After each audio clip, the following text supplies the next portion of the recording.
Welcome to Kolkata film festival 2024।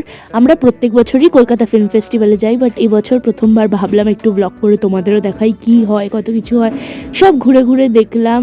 R as আমাদের ritual, জুতো বাঁধাবাঁধি করতেই হবে, নাও এখানে জুতো বেঁধে কষে একটু চা কফি খেয়ে সবাই মিলে চলো ঘুরে বেড়াই। এবার আমাদের চা টা খাওয়া হয়ে গেছে, এবার আমরা ঘুরে বেড়ালাম, কিছু কিছু সেলিব্রিটিও দেখলাম একটু টুকটাক। আর মেন হাইলাইট সেলিব্রিটি ছিল দ্য ডেড রবীন্দ্রনাথ, যাকে এখন দেখলাম। আর আমরা খুব হাসাহাসি করলাম ওই দেখে।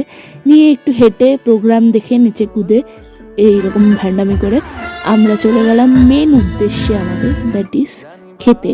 আর খেতে গেলাম হচ্ছে ফিশ ফিঙ্গার, যেটা আমাদের খুব প্রিয়। তারপর একটু হেঁটে দাঁত কেলিয়ে একটু পাগলামি ক্যালামি করে চলো এবার বাড়ি যাওয়ার সময় এসে গেছে। Bye bye, see you all soon, have a very merry Christmas, happy new year, যদি এবছর আর ব্লগ না আসে, তাই টাটা।